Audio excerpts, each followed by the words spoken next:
هر کی حالتش از داری ترس دین از این قرار است او منافق است. مسلمان مطمئن است، در سخت‌ترین حالات هم مطمئن است. وجود خدا کسی نمی‌ترسد. وقتی به او اطلاع می‌رسد که دشمن نیروهای بزرگی علیه شما سوق دارد، او شعارش است که حسبنا الله و نعم الوکیل، خدا برای ما کافی است و او بهترین وکیل و کارساز است.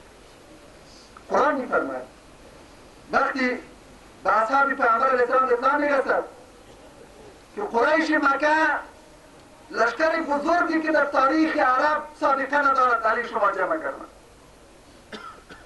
مسلمانان نه تنها دین ندارند، نمی‌ترسند، بلکه این خبر و اطلاع ایمانشان هر روز هم قوت می‌بخشد، اعتمادشان بر خدا بیشتر می‌شود، امیدشان از خدا بیشتر می‌شود و می‌گویند حسبنا الله و نعم الوکیل. می‌بینیم که ایمان خود باعث می‌شود که در انسان ترس و بیم از معصیت الله سرکوب شود. در قلبی که ترس از خدا باشد، ترس از دیگری جا نمی‌بخشد. ممکن نیست ترس از دیگری به او قلب نفوذ کند. هر که هم جز خدا از دیگری ترسید باید به ایمان خود بترسد.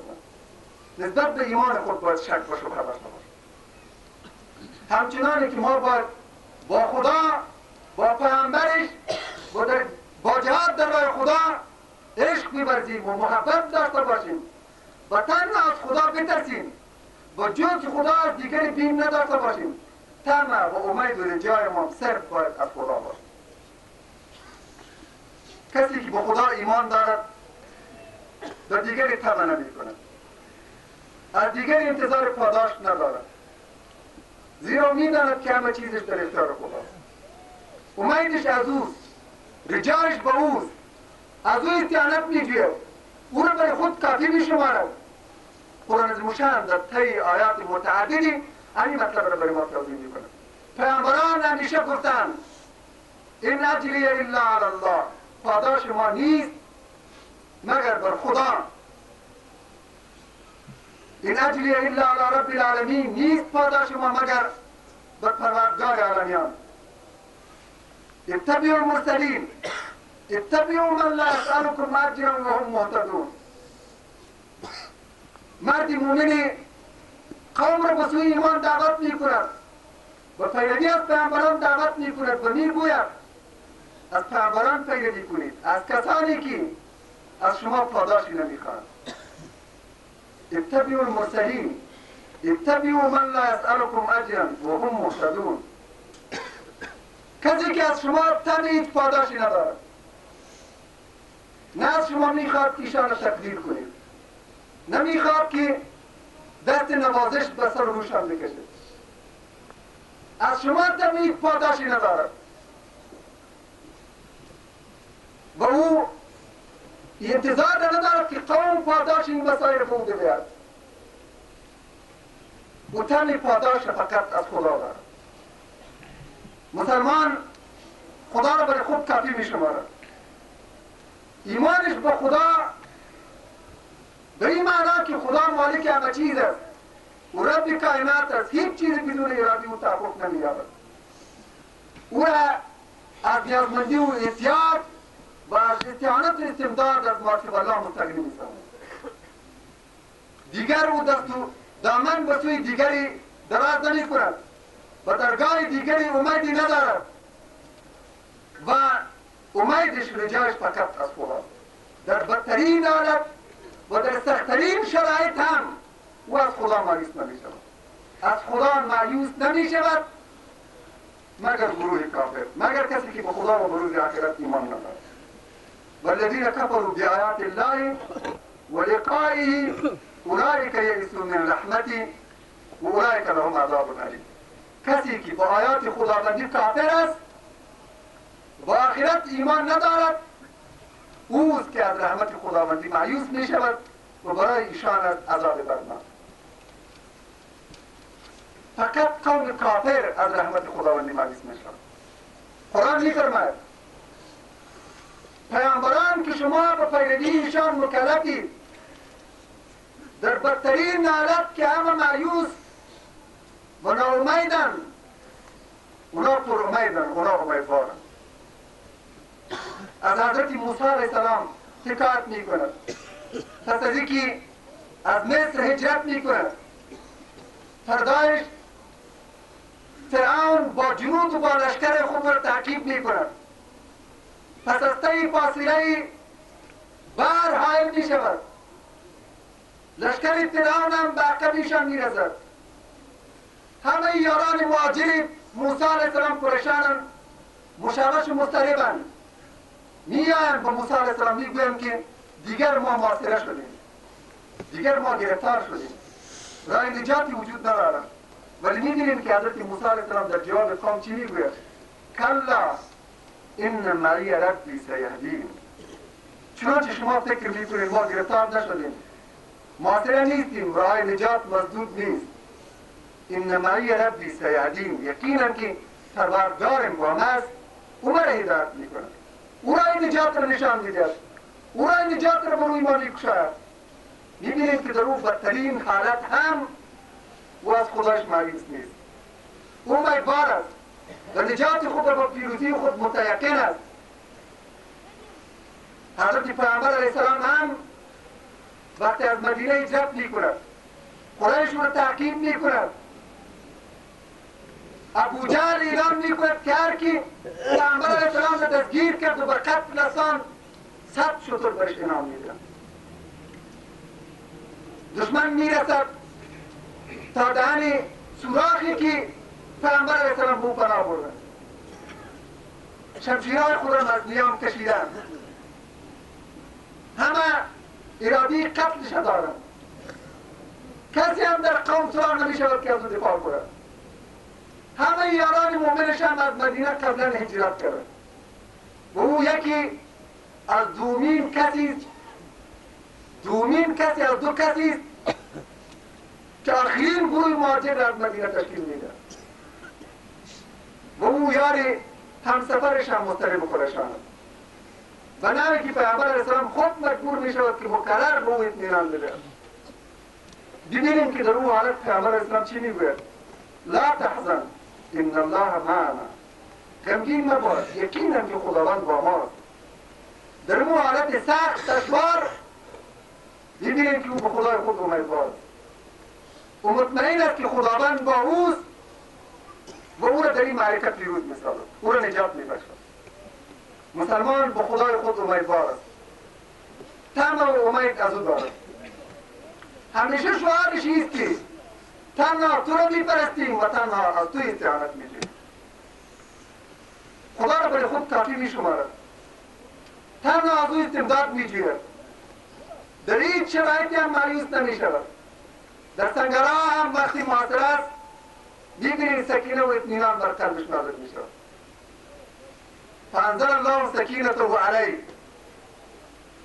فانزل الله سکینته علی رسوله و علی المؤمنین. آیات متعدد قرآن عظیم الشان می‌فرماید در اون وضعی که سخت خطرناک است می‌بینیم که خداوند در دلای افراد مؤمن سکینه و اطمینان نازل می‌کند، اضطراب و پریشانی از بین می‌رود و این نتیجه ایمان است، تقاضای ایمان است. وقتی محاصره‌اند، با دشواری‌ها روبروند، تعدادشان کم است، وسایلشان محدود است، دشمن نیرومند است، در ظاهر امر راه نجاتی هم سراغ ندارند، هزار طرف هم در محاصره‌اند، در معلومت‌ها به سر میبرند، دشمن اونا را ضعیف میشمارد، ولی اونا مطمئنند، اونا مایوس نمیشوند، ناامید نمیشوند.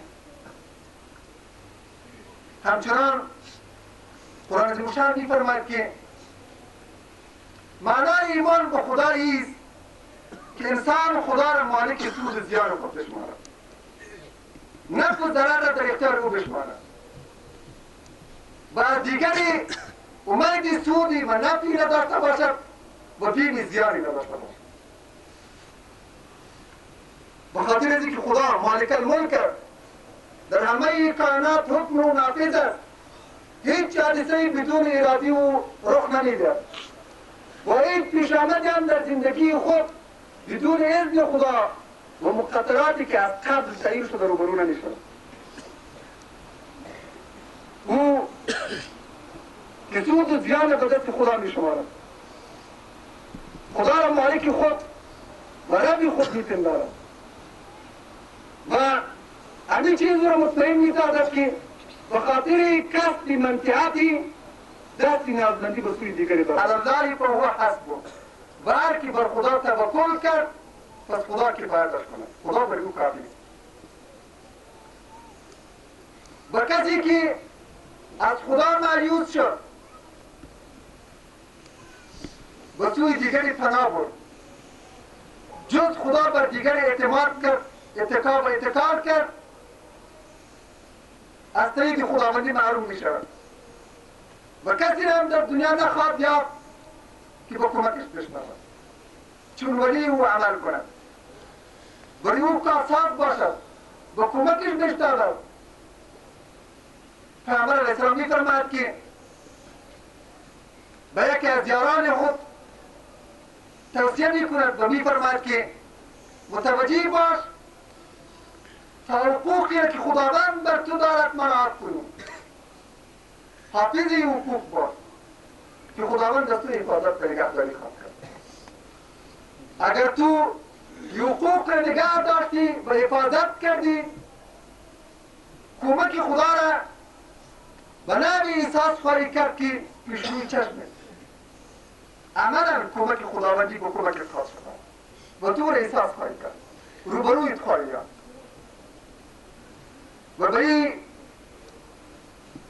بفهم که اگر همه این مردم دنیا جمع شوند و بخواهند به تو سودی برسانند، همون منطقی میتواند به تو برسانند که خداوند از قبل برای تو مقدر کرد. نمیتوانند چیزی را برو بیافزایند. هرچی از قبل برای تو مقدر شده، اگر همه عالم هم بخواد که او را اضافه کنند قادر نمیشوند. و اگر همه مردم دنیا بخواهند زیانی به تو برسانند، همه علیه تو اجتماع کنند، همه به ضد تو یک جا شوند، دست به هم بگیرند و بخواهند زیانی به تو برسانند، ضرری به تو برسانند، فقط همون ضرری را میتوانند برسانند که خداوند از قبل برای تو مقدر کرد. نمیتوانند بیشتر از تو را متضرر کنند. این مقدرات از قبل تعیین شده، چیزی بر او نه افزوده میشود و نه چیزی از او کاسته میشود. مسلمان باید اعتقادش نسبت به خدا به این شکل باشه و همین باور او را باید از این مستغنی کند که دست نیازمندی و احتیاج به سوی دیگری دراز کند. همچنان باید خداوند را تقدیر کرد، تعظیم کرد، او را سترگ و بزرگ شناخت و این مهمترین جزء عقیده اسلامی. در هیچ مرحله باید خود احساس ضعف نکند. قرآن می‌فرماید کسی هم که جز خدا را پرستیده است در واقع خدا را درست نشناخته. ما قدر الله حق قدره ان الله لقوی عزیز. و خدا را درست اندازه نکردن. تصورش درباره شناخت خدا درست نیست. ما قدر الله حق قدره. یقینا که خداوند قوی، عزیز و غالب است. او باید خدا را برای خود کافی بشمارد. در هیچ مرحله هم خود را ضعیف نشمارد. اگر تعدادش محدود است، وسایلش کم است، دشمنش بظاهر نیرومند، عدد و عدد دشمن نسبت به او بیشتر، ولی او احساس ضعف نمی‌کند، زیرا خدای او عزیز و قوی و غالب است. او به پشتوانی تکیه کرده که نیرومند است. مسلمانی که احساس ضعف کرد باید بر ایمان خود بترسد. قرآن می‌فرماید وكأي من نبي قاتل معه ربيون كثير فما وهنوا لما أصابهم في سبيل الله وما ضعفوا وما استكانوا والله يحب الصابرين. بسا پیامبرانی که خداپرستانی زیادی در پهلوی ایشان جنگیدند، ولی ایشان بنابر مصائب و مصیبتهایی که به آنان رسیده است